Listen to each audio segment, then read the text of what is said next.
komplek area pemakaman dari Sunan Bonang. Di bab 4 ini kita akan mengenal, kita akan belajar bersama tentang tokoh Wali Songo yang bernama Sunan Bonang. Sunan Bonang memiliki nama asli yaitu Raden Makdum Ibrahim. Sunan Bonang adalah putra dari Sunan Ampel. Kalau kalian masih ingat di bab 3 kemarin, teman kecil, teman menuntut ilmu, teman ke tanah suci, kemudian teman juga mencari ilmu ke Aceh, itu adalah Sunan Giri. Antara Sunan Giri dan Raden Makdum Ibrahim ini merupakan teman dari kecil. Kemudian Sunan Bonang diperkirakan lahir tahun 1465 Masehi. Silsilah beliau atau nasab beliau bersambung sampai dengan Rasulullah Shallallahu Alaihi Wasallam. Sunan Bonang belajar ilmu agama langsung kepada ayahnya sendiri yaitu Sunan Ampel di pesantren Ampel Dentasana bersama Sunan Giri, bersama Raden Patah dan teman-teman yang lain ya. Dikisahkan dari cerita Sunan Giri bahwa mereka berdua antara Sunan Bonang dengan Sunan Giri pergi ke Tanah Suci, kemudian sepulang dari Tanah Suci menimba ilmu, mendalami ilmu agama di ayahnya Sunan Giri yaitu di Aceh sana. Mengawali dakwahnya, Sunan Bonang memasuki wilayah pedalaman Kediri, Jawa Timur, yaitu tepatnya di dekatnya Sungai Brantas ya. Kalau kabupatennya sekarang namanya Nganjuk, itu tempat dakwah pertama kali Sunan Bonang sepulang dari Samudra Pasai dari Aceh. Nah, kemudian gaya dakwah yang sangat keras yang dilakukan oleh Sunan Bonang di Nganjuk seperti merusak arca, merusak patung-patung ya yang dipuja oleh penduduk sekitar, menimbulkan konflik dan banyak orang yang memusuhi Sunan Bonang. Terutama tokoh-tokoh Hindu Buddha itu banyak yang mengecam aksi dari Sunan Bonang yang menghancurkan pujaan-pujaan mereka, patung-patung mereka. Nah, ini terbukti bahwa di dalam mengajak dalam kebaikan, di dalam memeluk agama Islam, ini tidak boleh didasari dengan kekerasan.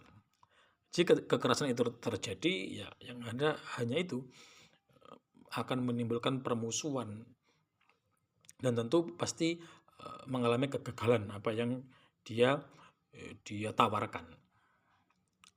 Kemudian kegagalan dakwah dari Sunan Bonang di Kediri tersebut, kemudian beliau pindah ke Demak atas panggilan Raja Demak kala itu yang bernama Raden Patah ya. Kemudian oleh Raden Patah diangkat sebagai imam masjid di Demak di Jawa Tengah sana. Sunan Bonang juga dikenal sebagai penyebar agama Islam yang menguasai banyak disiplin ilmu, meliputi ilmu fikih, usuluddin, tasawuf, juga seni, pewayangan, sastra, menciptakan banyak seni-seni lagu ya, arsitektur juga, kanuragan atau bela diri. Nah, hal ini bisa dilihat dari buku atau kitab yang bernama Primbon Sunan Bonang. Nah, tapi sayangnya buku tersebut karya Sunan Bonang yang bernama Primbon Sunan Bonang ini tidak ada di Indonesia, malah tersimpan di museum di Belanda sana, di Den Haag apa mana itu di Belanda. Ini sangat disayangkan sekali. Kalau itu kita lihat, kita boleh dibaca, tentu sangat asik sekali, sangat bermanfaat sekali. Kemudian Sunan Bonang diperkirakan wafat pada tahun 1525 Masehi dan dimakamkan di Kabupaten Tuban, Jawa Timur ya. Sebelah barat alun-alun kota Tuban, berdekatan atau bersampingan dengan alun-alun kota Tuban. Jadi kalau seperti itu di makam itu. Jadi kalau kalian berziarah ke makam Sunan Bonang itu nanti akan melewati alun-alun kota Tuban, tepatnya di sebelah barat alun-alunnya itu. Kemudian di dinding tembok makamnya hanya tertulis tahun pembangunan dinding yang menunjukkan pada tahun 1689 Masehi. Pembangunan dindingnya ini. Selanjutnya, peran dari Sunan Bonang di dalam menyebarkan Islam di tanah Jawa utamanya ya. Yang pertama, Sunan Bonang mengembangkan dakwah Islam melalui jalur seni dan budaya. Hal ini dibuktikan dengan alat musik bonang. Selalu digunakan untuk mengiringi pertunjukan wayang. Alat ini juga digunakan oleh aparat desa untuk mengumpulkan warga jika ada informasi yang akan disampaikan oleh masyarakat. Kalau sekarang pakai apa itu? Pakai toak di masjid. Nah, kalau dulu ini memukul bonang ini. Dan juga julukan dari Sunan Bonang ini karena beliau menciptakan alat musik yang bernama bonang ini. Salah satunya dijuluki nama Sunan Bonang.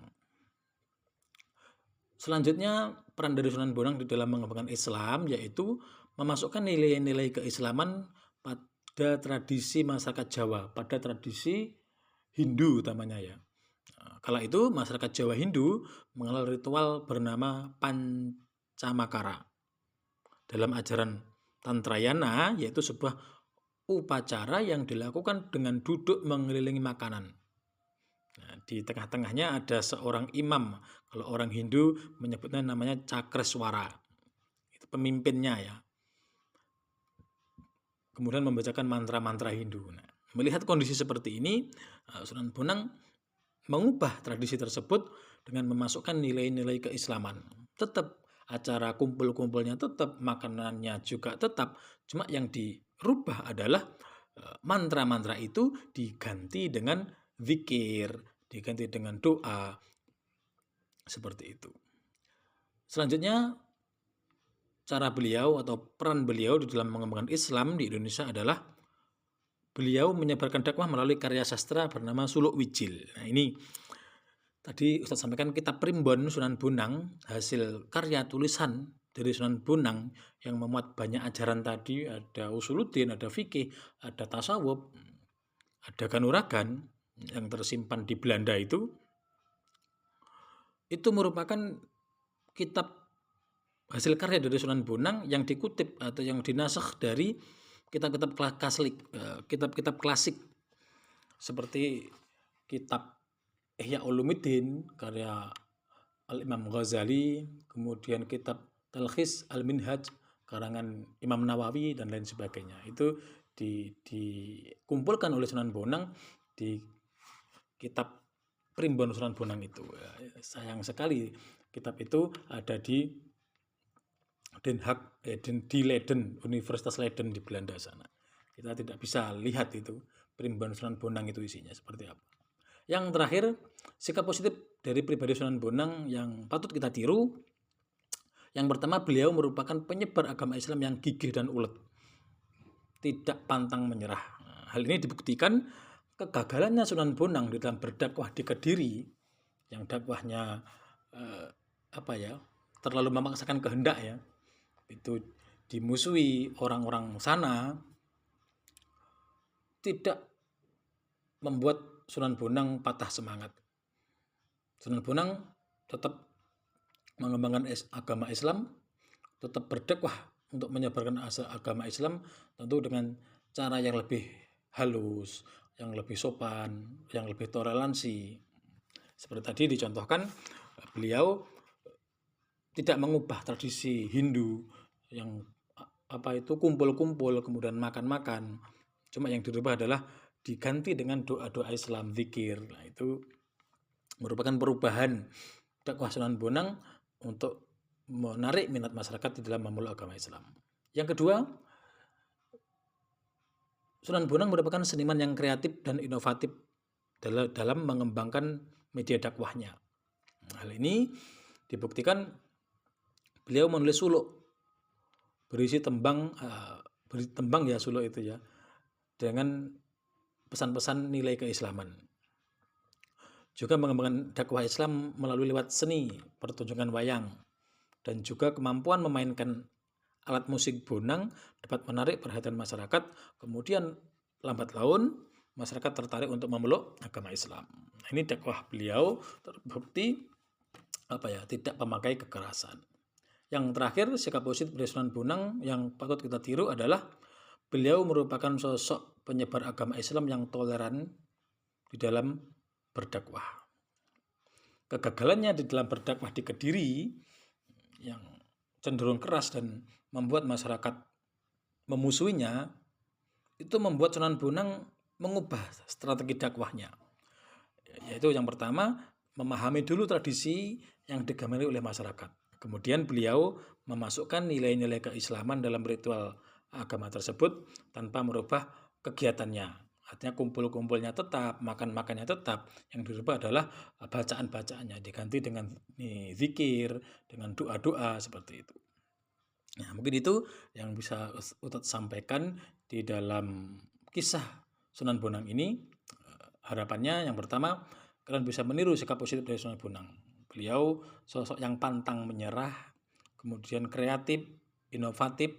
Kalau di zaman sekarang ya kita harus pintar-pintar memanfaatkan waktu yang luang.